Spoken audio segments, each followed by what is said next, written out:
Selamat datang kembali. Hari ini kita akan melakukan pembahasan mendalam tentang sesuatu yang kayaknya relevan banget buat banyak orang.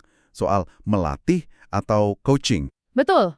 Pernah nggak sih Anda mungkin dalam posisi membimbing orang baru di tim, atau bahkan anak sendiri, mikir gini, ini orang ada bakat, tapi masih hijau banget. Nah, sumber kita kali ini, dari bab 9 yang fokusnya memang coaching, ngasih analogi menarik soal quarterback pemula di football Amerika. Iya. Pertanyaannya, gimana cara terbaik ngasah potensinya? Apa kita pegangin erat-erat biar aman, nggak bikin salah fatal? Atau justru kita lempar aja langsung ke situasi sulit, kasih tantangan kayak ke veteran? Itu pertanyaan inti banget ya dalam pengembangan talenta. Dan sumber yang kita bedah ini menariknya nawarin jawaban yang mungkin agak melawan arus gitu ya. Inspirasinya dari pengalaman unit elit kayak Operasi Khusus Angkatan Darat AS. Oh iya, gimana tuh pendekatannya? Pendekatan mereka itu bisa dibilang cukup radikal. Bebaskan si pemula. Bebaskan, maksudnya? Ya, artinya biarkan aja individu baru itu milih strategi atau cara yang menurut dia paling oke, paling masuk akal. Terus kasih dia kebebasan buat ngejalaninya sesuai cara dia. Bukan cuma ngawasin, tapi benar-benar kasih ruang gerak gitu. Wah, kedengarannya berisiko banget ya, ngelepas kontrol ke orang baru gitu aja. Nah, justru itu intinya menurut sumber ini. Pendekatan ini ya kelihatannya kayak gambling, tapi ternyata manfaatnya nggak cuma buat si pemula berkembang, tapi juga ini yang bikin kaget, penting banget buat pertumbuhan si pelatih atau ahli itu sendiri. Oh, buat pelatihnya juga. Iya, bahkan buat tim secara keseluruhan. Ini konsep yang perlu kita kupas lebih dalam nih. Mungkin kita mulai dari kenapa justru para ahli yang butuh banget pendekatan ini. Oke, menarik. Gimana tuh? Kita bisa mulai dari konsep namanya paradoks keahlian. Ini fenomena umum lah. Seseorang udah jago banget di bidangnya, tapi justru pas di puncak itu, proses belajarnya malah melambat atau bahkan berhenti sama sekali. Jadi kayak udah mentok gitu ya? Iya, kayak ngerasa udah tahu segalanya, udah paling bener caranya. Akibatnya, ya kejebak di rutinitas keahliannya sendiri. Nggak ada lagi eksplorasi, nggak ada terobosan baru buat dirinya. Padahal dunia kan berubah terus. Betul-betul, kayak udah nyaman di satu titik, nggak mau coba jalur lain lagi.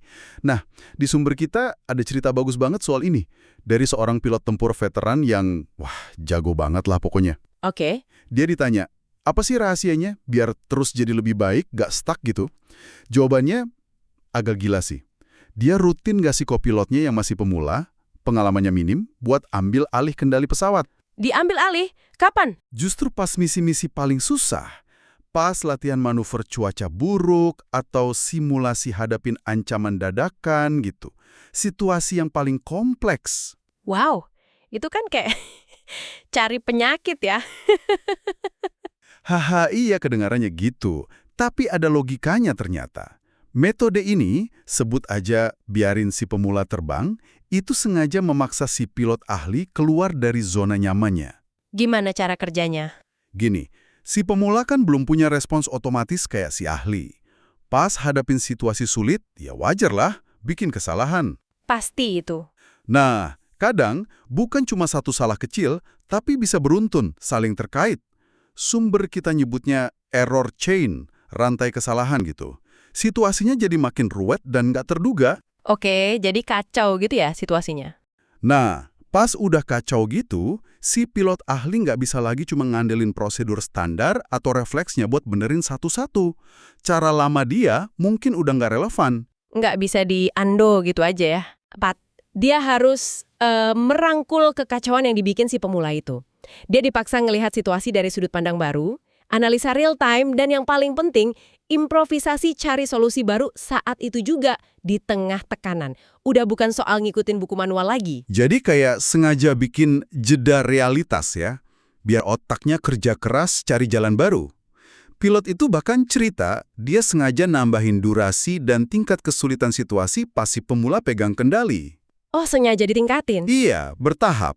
Tujuannya bukan nyiksa si pemula, tapi justru buat ngedorong batas kemampuannya sendiri.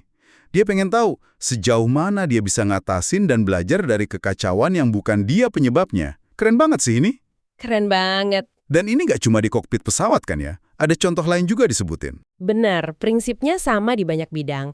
Ada contoh dari industri kreatif, kayak showrunner TV series di Hollywood. Itu loh, Kepala penulis plus produser eksekutif. Iya, iya. Ada yang pernah sengaja ngasih kebebasan ke penulis junior buat ngembangin alur cerita penting. Hasilnya emang hampir kutip-kutip menghancurkan cerita yang udah ada. Waduh, terus gimana? Si showrunner itu nggak marah. Malah momen itu dipakai buat cari solusi kreatif bareng-bareng. Yang akhirnya justru bikin ceritanya lebih kuat. Atau di dunia teknologi, banyak bos yang ngasih programmer muda kebebasan buat eksperimen ide gila. Walau tahu ada risiko gagal teknis atau molor jadwalnya. Oke, jadi intinya sama ya. Menghadapi kekacauan konstruktif dari si pemula itu, memaksa si ahli buat ngelatih lagi otot belajarnya yang udah lama kaku.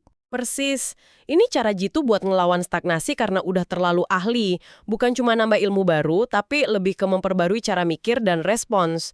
Percaya sama kemampuan improvisasi diri sendiri pas hadapin hal nggak terduga itu intinya. Oke. Saya paham banget gimana ini bermanfaat buat si ahli, biar tetap tajam gitu ya. Tapi balik lagi nih, ke pertanyaan awal yang penting banget. Apa ini beneran yang terbaik buat si pemula? Nah, itu dia. Jangan-jangan ini cuma cara ahli biar nggak bosen, sementara si pemula dibiarin pontang-panting gitu. Gimana pandangan sumber kita soal ini? Pertanyaan bagus banget dan penting. Dan sumber kita jawabannya cukup tegas. Bahkan kalau fokus utama kita 100% buat pertumbuhan si pemula, strategi terbaiknya tetap sama. Bebaskan si pemula. Tetap sama ya? Kenapa gitu? Karena seringnya hambatan terbesar dalam coaching yang efektif itu bukan di si pemula yang nggak mampu, tapi justru di ketakutan internal si pelatih. Ketakutan pelatih? Maksudnya? Takut gagal ngajarin? Bukan cuma itu. Seringkali yang paling dikhawatirin pelatih itu bukan si pemula bakal gagal atau bikin salah. Gagal sama salah kan bagian dari belajar ya kan? Iya, wajar lah. Kekhawatiran yang lebih dalam yang kadang nggak disadari, itu ketakutan si pelatih bakal kehilangan kontrol. Takut salahnya si pemula nyerminin kegagalan dia ngelatih. Atau takut prosesnya jadi nggak efisien, nggak terduga. Ada dorongan kuat buat ngontrol semua biar hasilnya sesuai harapan si pelatih. Jadi ini soal pergeseran paradigma ya. Dari fokus ngontrol ke fokus bangun kepercayaan. Tapi percaya ke siapa? Masa percaya gitu aja ke pemula? Nah itu dia poinnya, bukan cuma percaya buta ke si pemula. Yang lebih fundamental, kata sumber kita, adalah percaya pada kemampuan diri sendiri sebagai pelatih. Percaya diri si pelatih. Iya, percaya kalau Anda sebagai pelatih atau mentor punya kapasitas, ilmu, ketenangan buat ngatasin kekacauan atau kesalahan apapun yang mungkin dibuat si pemula. Percaya Anda bisa ngebimbing dia lewatin sulitnya, bukan cuma nyegah sulitnya datang. Makin Anda percaya sama kemampuan adaptasi Anda sendiri, makin Anda bisa rileks. Masuk akal. Dan kalau pelatihnya rileks, gak tegang pengen ngontrol terus, dampaknya apa? Nah, pas itulah intuisi si pelatih bisa kerja paling optimal. Dia nggak lagi kaku sama prosedur atau rencana awal, tapi bisa baca situasi lebih jernih, ngerasain apa yang benar-benar dibutuhin si pemula, terus ngasih panduan yang lebih pas, lebih fleksibel. Kayak lebih peka gitu ya? Betul. Mirip cara anggota pasukan operasi khusus dilatih. Mereka punya rencana, tapi yang lebih penting itu kemampuan baca situasi yang berubah terus dan adaptasi cepat. Mereka ngandelin prinsip panduan dan percaya sama tim, bukan instruksi mikro yang kaku. Percaya unitnya bisa ngatasin ketidakpastian. Menarik banget. Jadi, dengan percaya diri sendiri, pelatih malah bikin lingkungan yang bikin si pemula lebih nyaman buat nyoba, eksperimen, bahkan bikin salah. Karena tahu ada jaring pengamannya, yaitu bimbingan yang adaptif, bukan dihakimi atau dikontrol terus. Tepat sekali. Dan pendekatan bebaskan si pemula yang awalnya kedengaran resiko tinggi ini, ternyata bukan cuma teori bagus atau praktik militer doang ya. Sumber kita nunjukin ini ada bukti sejarahnya di banyak bidang. Banget. Ini bukan ide kemarin sore. Contohnya Robert Noyce, salah satu pendiri Intel, tokoh kunci di awal Silicon Valley, dia terkenal berani banget ngasih tanggung jawab gede ke insinyur muda, seringnya yang baru lulus. Oh ya, proyek apa contohnya? Dia nggak ragu ngasih proyek pengembangan sirkuit terpadu yang nilainya jutaan dolar, yang penting banget buat masa depan Intel, ke mereka yang pengalamannya dikit, tapi potensinya gede. Dia percaya mereka bisa belajar sambil jalan dan nemuin solusi inovatif. Dan terbukti berhasil ya, melahirkan banyak inovasi teknologi. Terus ada contoh yang lebih gila lagi, program Apollo NASA. Pendaratan di bulan itu kan luar biasa ya. Tapi siapa sih orang di belakang layar, di mission control itu? Nah, ini fakta yang bikin kaget dari sumber kita. Pas Apollo 11 berhasil mendaratin manusia pertama di bulan, Rata-rata usia insinyur dan teknisi di ruang kendali misi itu cuma 26 tahun. Serius? Mudah banget. Iya, anak-anak muda yang dikasih tanggung jawab luar biasa buat bikin keputusan kritis dalam hitungan detik, ngelola teknologi baru banget dalam salah satu misi paling rumit dan berisiko tinggi dalam sejarah manusia. Mereka itu dibebaskan buat ambil inisiatif dan pecahin masalah di bawah tekanan gila. Susah ngebayangin tingkat kepercayaan yang dikasih ke mereka. Dan mungkin contoh paling kuat dampaknya yang dibahas sumber kita, itu Dr. William Osler dan revolusinya di pendidikan kedokteran. Itu gimana ceritanya dia membebaskan calon dokter? Oke, jadi sebelum Osler, pendidikan dokter itu banyak yang pasif, teori melulu, mahasiswa kebanyakan duduk di kelas, dengerin dosen, ngapalin buku tebel, jarang banget ketemu pasien beneran sampai lulus. Kurang praktik ya? Iya. Osler, salah satu pendiri Johns Hopkins Hospital and School of Medicine, ngelihat ini nggak efektif banget buat ngasilin dokter yang kompeten dan peduli. Terus apa yang dia lakuin? Dia bikin gebrakan radikal waktu itu. Dia mindahin pusat belajar dari kelas ke bangsal rumah sakit. Dia terapin yang namanya residency training sama bedside teaching. Gimana itu prakteknya? Mahasiswa tingkat akhir sama dokter residen muda dikasih tanggung jawab langsung rawat pasien sendiri. Tentu di bawah pengawasan dokter senior ya. Mereka periksa, catat riwayat penyakit, bikin diagnosis, rencanain pengobatan. Osler sendiri sering keliling bangsal bareng dokter-dokter muda ini. Bahas kasus sulit langsung di samping tempat tidur pasien. Keren. Pesan utamanya apa buat mereka? Pesannya simpel tapi kuat. Dengerin pasienmu. Dia lagi nyeritain diagnosisnya.